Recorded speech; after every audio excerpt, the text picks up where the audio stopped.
Kaya malabo po na si Sara, mga kababayan, ma-acquit ng Senado. Pag inakwit talaga po ng Senado, sa lakas ng mga ebidensya laban kay Sara Duterte, talagang kailangang gumalaw na yung ating mga mamamayang Filipino. Ipadlock ang dapat, ipadlock yung Senado, o the Congress should move to abolish the Senate. Kasi lalabas, mga kababayan, ang pinaglilingkuran nila, hindi man po yung ating mga mamamayang Filipino, kundi ang mga Duterte. So, kailangan we should be decisive sa ating mga mga actions, lalo ngayon pong eleksyon. Ito naman po yung bago naming product na binibenta online. iGlow Serum, whitening po siya. Tingnan ninyo yung epekto sa aking anak na architect before and now. Yung mga inquiries po ninyo, dumiretso na lang kayo sa kanyang Facebook account, Riz Maravillas. Joke time muna po tayong muli para iwas stress kasi yung pag-usapan natin, stressful na naman po. Lalong dumami yung hiwaga po sa confidential funds ni Sara. Yung mga pangalan po, mga Funas na, multiple Funas. Yan ang balita ngayon dito mga kababayan. Pero unahin muna natin itong kwentong katatawanan. Padala mga kababayan ni Ron Lipar ng Quezon City. May dalawang magkaibigan po. Nag-uusap sila sa tungkol doon sa mga paborito nilang action star. Sabi ng ng isa, pre, sino ba yung yung paborito mong action star? Sabi ng kaibigan niya, si Arnold Schwarzenegger. Ang galing kasi niya, pre. Lalo doon sa pelikulang Terminator. Saka ang laki ng kanyang katawan. Sabi ng kaibigan, ganon ba, pre? Kung ganon, spell Schwarzenegger. Pinapa-spell po yung Schwarzenegger. Sabi ng kumpare, pare, mali pala ako. Ang paborito kong action star pala si Jet Li.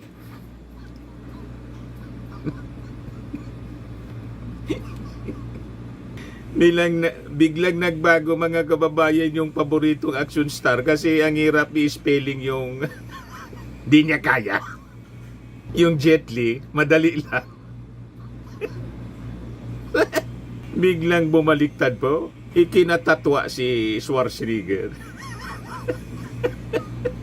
Anyway, matik na po. 200 pesos. O, kasali ka na rin sa ating monthly draw. Pag nabunot, 5,000 pesos yung cash price natin.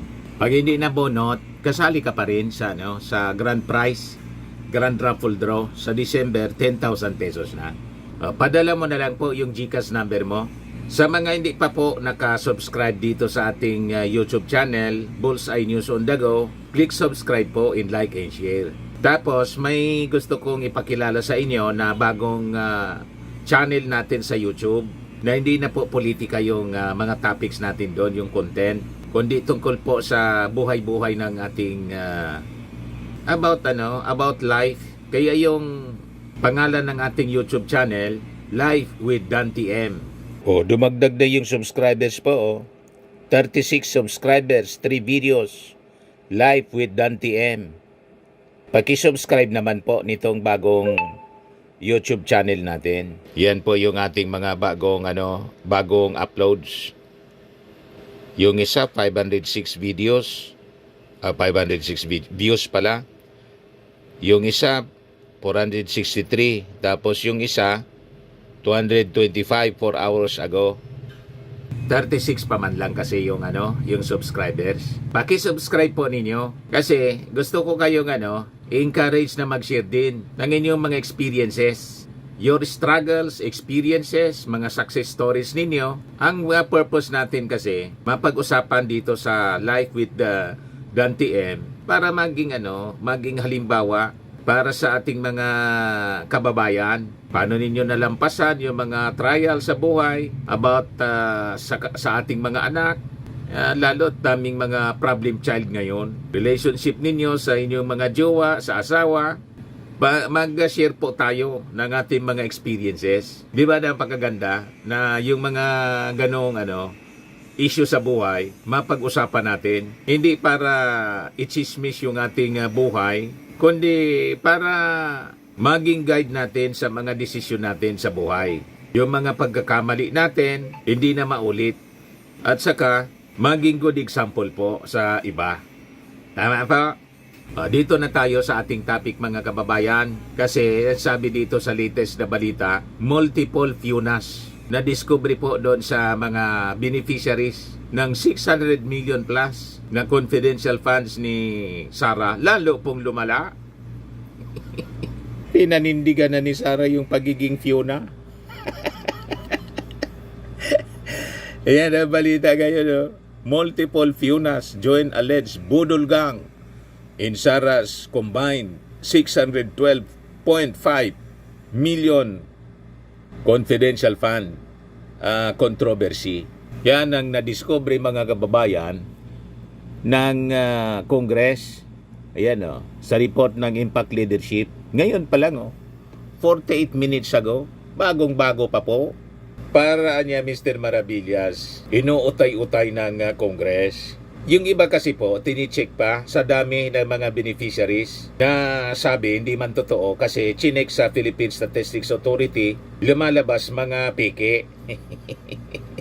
Ayan a growing list of suspicious and potentially fictional names tied to impeach Vice President Sara Duterte's 612 million pesos combined confidential funds expenditure has raised new concerns about the authenticity of government disbursements. Kaya malabo po na si Sara, mga kababayan, ma-acquit ng Senado. Pag in-acquit talaga po ng Senado, sa lakas ng mga ebidensya laban kay Sara Duterte, talagang kailangang gumalaw na yung ating mga mamamayang Filipino. Ipadlak ang dapat, ipadlak yung Senado. O the Congress should move to abolish the Senate. Kasi lalabas, mga kababayan, ang pinaglilingkuran nila, hindi man po yung ating mga mamamayang Filipino, kundi ang mga Duterte. So, kailangan, we should be decisive sa ating mga mga actions. Lalo ngayon pong eleksyon, never ninyo na iboboto itong mga pro-Duterte senators. Alam na ninyo, kahit hindi natin pangalanan, nagsisipagsalita na mga kababayan. Lalo yung mga nagsagawa po ng Senate investigation sa pagkakaaresto, pinalalabas nila illegal yung pagkaaresto ng Interpol kay Digong. Iikis po ninyo. Hindi pala iikis. Huwag ninyong iboboto. Kawawa yung ating bayan mga kababayan. Pag sila ay nirenew natin ang kanilang kontrata bilang ating mga senador. So sabi po ni House Deputy Majority Leader in La Union 1st District Representative Paulo Ortega that the latest batch includes names resembling celebrities in high-profile figures, fueling suspicions of intentional misreporting and liquidation reports. So mula sa chicheria mga kababayan, napunta sa cellphone. Tapos may mga dodong at saka mga vegetables, mga groceries. May kamote, may mango.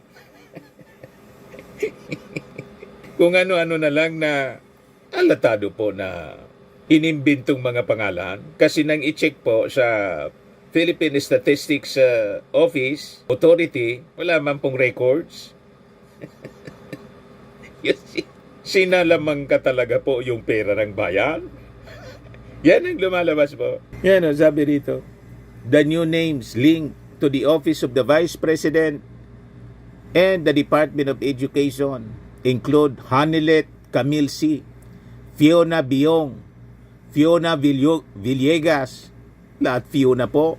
Iba lang yung, ito, iba yung spelling ng Fiona rito. Dalawang Fiona na Tapos, yung isang Fiona ay Fiona Ranites, Ellen Magellan, pati si Magellan dinamay na, Erwin Ewan, Garrett Tanyada, o medyo pangalan talaga, apelyido ng Filipino. And Joel Linangan, which closely resemble anya or echo the names of known personalities. Yung ano-ano na lang, tiningala lang yun sa kisame. Tulad ni, Mary Grace Piatos. Kung ano-ano na lang po. Ortega criticized the frequent use of such creative names, which he described as no longer seems coincidental and may point to a supposed systematic attempt to hide transactions. Yung possibility po, mga kababayan, na talagang linunok. Yung milyon-milyong pera ng bayan po, napakalaki yung possibility. Kaya importante talaga may iharap sa trial. Yan ang susunod na po, impeachment trial sa Senado, itong si Sara Duterte. At importante, mga kababayan, mag-appear siya, i-cross-examine ng ating mga prosecutors. Tingnan natin kung hindi mamilipit dito si Sara Duterte. Yan lang yung unang article of impeachment, yung pagbabanta. Pag krinos-examine po si Sara, guilty. Sigurado pong guilty. No joke, no joke. Yes, sabi ni Congressman Ortega, hindi nakakatawa ang paulit-ulit na paggamit ng mga peking pangalan na parang hinugot mula sa sine at showbiz. Pointing out the recurrence of such names suggests a systemic effort to cover up questionable fund allocations. Sabi po ng congressman, tulad niya ng mga naunang pangalan, these individuals do not appear in official birth, marriage, or death records mula sa Philippine Statistics Authority. The controversial names were allegedly listed as recipients nitong 500 million in confidential funds under the OBP at saka yung 112.5 million na mula sa DepEd. So sabi ni Ortega, with the Senate impeachment trial against Duterte scheduled for June, Ortega warned that these questionable aliases could serve as evidence of alleged misconduct unless verifiable documentation is presented to account for its name. Public funds ang pinag-usapan dito.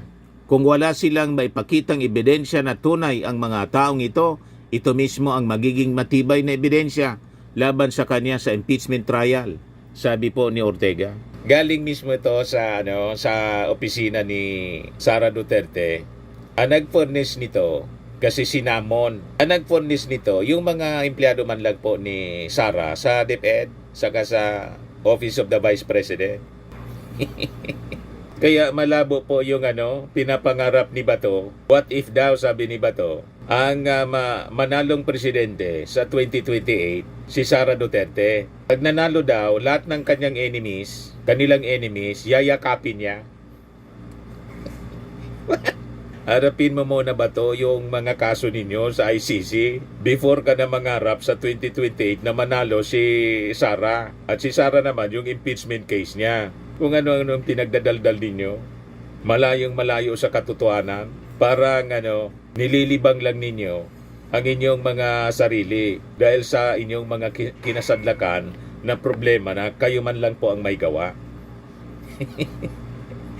You see? So sabi dito sa balita, Ortega also pointed out earlier allegations involving names like Chicheria, Team Amoy Asim, and Team Grocery groups that appeared to be part of the so-called Budol Gang, further complicating the controversy. He criticized the lack of documentation supporting the listed names and stressed that under Joint Circular 2015-01, agencies handling confidential funds are required to maintain seed logs linking aliases to real, verifiable identities. Failure to comply could result in the misuse of public resources. Hindi po uobra yung palusot at mga depensa ng mga DDS vloggers at mga netizens na mga supporters nila na ang sabi, kaya nga niya confidential funds. Hindi pwedeng i-reveal yung totoong identity niya kasi malalagay sa peligro. Ginawa ninyong rason para makalusot. Di ba? Hindi uubra ang inyong pong mga palusot. Kitang-kita po ang ebidensya ng anomalya. So sabi po ni dating COA Commissioner Heidi Mendoza na ito ang niyang mga aliases without traceable documentation are insufficient para i-justify yung pag-disburse ng pondo. So sabi niya, sadly or disappointingly, ayaw naman magpaliwanag ni BP Sara.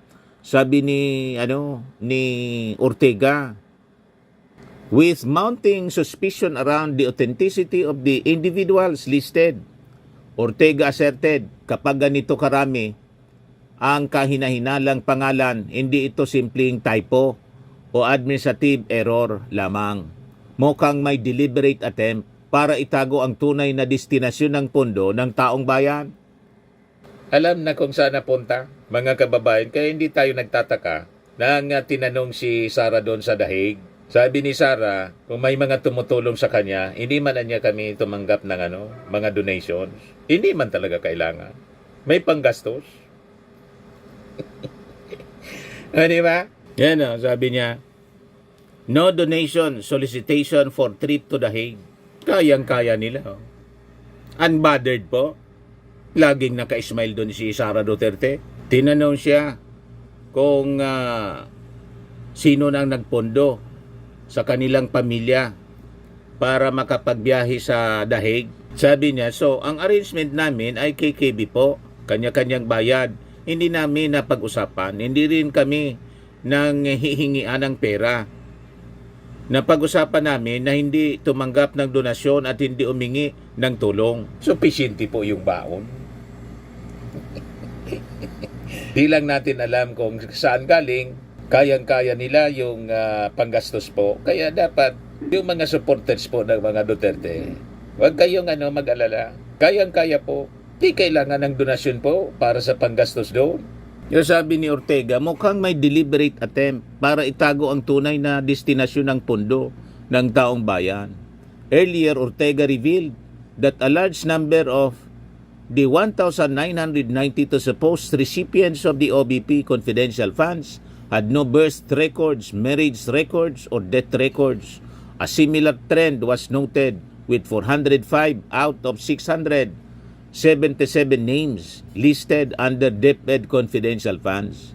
The controversy surrounding these aliases continues to gain attention as authorities seek to clarify the legitimacy of the disbursement tied to Vice President Sara Duterte's office. Multiple funas na po ang sumama na sa alleged budol gang in Sara's combined 612.5 million confidential funds controversy. Matindi po. Talaga niya, Mr. Maravillas, matindi. At itong ating programa, mga kababayan, atid sa inyo nitong ating mga sponsors. Fairmax Firming and Lifting Cream. Pinapay po sa mga pulses in affected area. Mainam po ito sa mga pains at paninigas ng mga kaso-kasuan. Ito sa mukha naman yung application, anti-aging, auto-match po siya. Ito ay Glow 60, mga kababayan. Whitening po siya. Made in South Korea. Ito naman po, Nengxia Red Mix Fruit Drink. Gawa po siya sa goji berry. May anti-cancer properties po siya. At sa mga nagana po ng malinis and spacious fitness gym, pumunta lang po kayo sa aming Colossal Fitness Gym.